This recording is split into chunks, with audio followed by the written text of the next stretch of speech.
Hey guys, Darren here with a box review of 1993 Pinnacle Baseball Series 2, and these are super packs. So there were a lot of cards in this box, and I'd been wanting to get one of these Series 2 boxes. Brewer's picture on the top. I'd been wanting to get one of these boxes for a while because I have the Series 1 set, I don't have the Series 2 set, and because of Derek Jeter, it's difficult to get your hands on it. And so I decided if I got the chance to open a box, that'd be really awesome. And I actually wasn't hoping for a super pack box, but super pack was what came up, so I was able to get that. And it limits your ability for normal inserts because these packs are all about the Slugfest cards, which are one per pack. And these cards are actually pretty valuable, but I'll be getting back to that in a second. So the first question that always has to be answered about these cards is, did they stick together? And I'm fortunate enough to say that no, these cards came out of the pack. I mean, there was a slight attachment, but they separated extremely cleanly. I don't remember any of the cards sticking together with one exception. Every single pack did have one pair of cards that were combined together. The Slugfest. So here we have Andre Dawson on one side, and we have Dave Winfield, Alex Arias Idols card on the other side. These cards are so stuck together that I did separate a number of cards apart just to see how I focused on players I cared about. So we got a Barry Bonds with a destroyed Dale Murphy, and Barry here has a lot of light fuzz around the outside. It's not bad, but it's, this is the kind of case where you would have to double these cards up in a binder and never touch them again. Kirby Puckett, you can see that this card is in bad shape. Sid Fernandez. The Puckett card, these cards weren't as badly damaged, the actual Slugfest cards. Cecil Fielder, boy, look at this. The Mark Davis card is horrendous. And this Cecil Fielder is in bad shape. Big Hurt is actually in not the worst shape ever. It's got some light fuzz. Obviously all these cards are destroyed, but it's not like it's the worst thing in the world. So that's not too bad. For Ruben Sierra, Ruben's a little bit worse. There's a little bit of fuzz around the outside. We got the Big Mac card, which is in really bad shape all around the outside. And then we've got one other Barry Bonds card, and that's got a lot of fuzz here as well. So the Big Hurt and the first Barry Bonds card, they didn't quite survive, but they're not bad. I could justify working with it. But unfortunately, all the Slugfest cards turned out that way. And I didn't get a complete set of Slugfest cards, but I got most of the set. And so if I did go ahead and peel all these cards apart, I could put these into a binder, cards back to back, and it would look fine. I just have to remember, don't do anything with those cards. Just leave them in there and just let them be. And I might actually do that at some point. I don't know. But every single card, I mean, it is... let's see. That's the sound that it makes separating away. I mean, these are really stuck fast, so it's not great at all. Fortunately, like I said, those were the only cards that got stuck together, and the big question, of course, is, well, what are the cards on the back that got destroyed? And Wade Boggs here is probably the biggest card that got destroyed. So thankfully, I didn't lose any quality cards from the set. And in fact, there were only 4 cards that I did not have in the set that were stuck here. So this is the card set grouped into 50s, and I came within 34 cards of the complete set.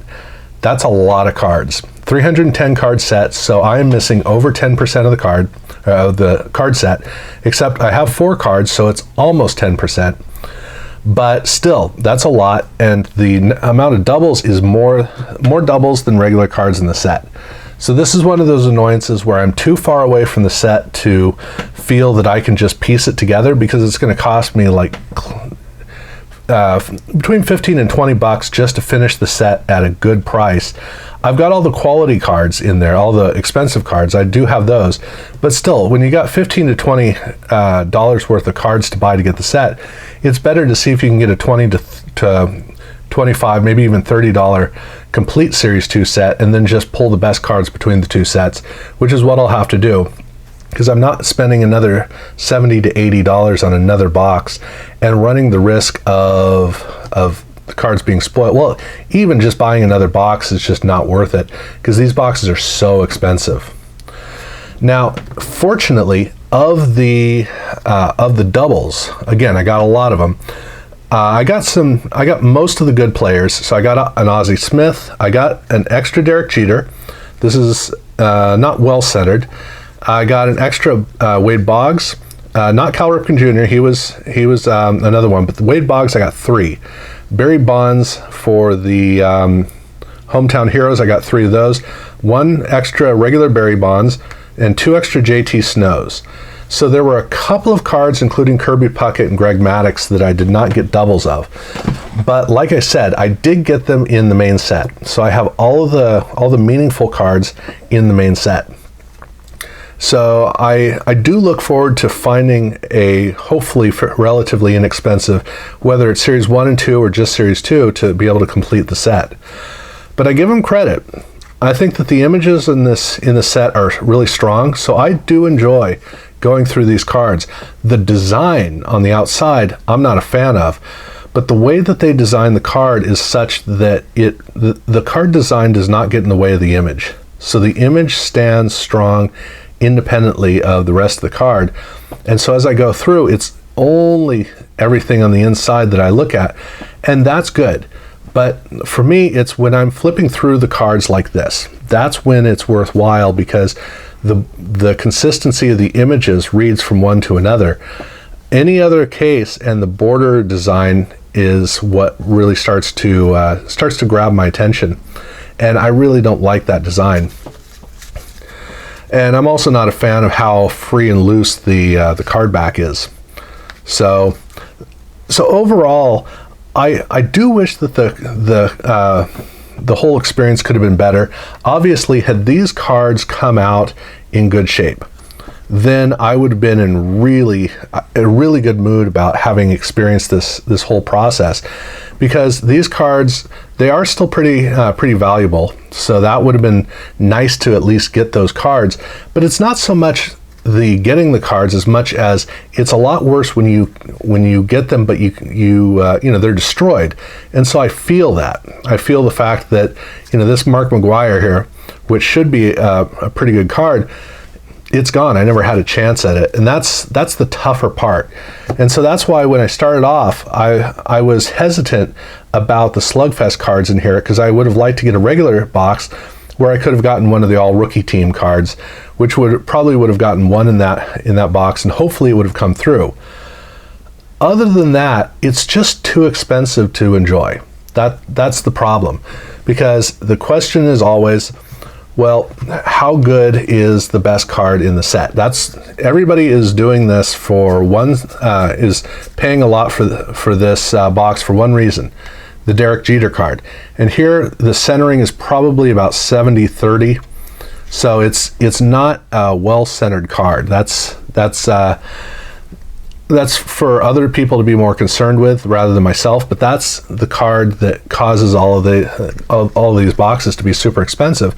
And whether it came out well in this box or not, I don't have a need for that. I just want to be able to complete the set. That's all I ask. And everybody else is putting up a cost demand that is just it's out of reach. So I'm glad that I did one box, though. I'm really glad to get it out of the way. That's the best way I can describe it. But really, at the end of the day, it's better just to buy a complete set. And you can get Series 1 and Series 2 for not much more than the cost of a Series 1 box, and then you got it out of the way. So that's really how I would take it. But at any rate, that's how opening a box of 1993 Pinnacle Series 2, Super Pack obviously, how that went for me. Oh yeah, I also wanted to show you the packs. So we got one of the Padres here. We have got, I think that's John Kruk, the Phillies. We have one of the Expos. I haven't taken the time to find out who the players are yet. And then this Indians, I actually do know his name, and I'm drawing a blank on it right now. And then the Mariners, one of their pitchers. And so at some point I'll go through and find out who they all are. But those are the players on the packs. So yeah, I'm going to bring that to a close, and thank you guys for watching.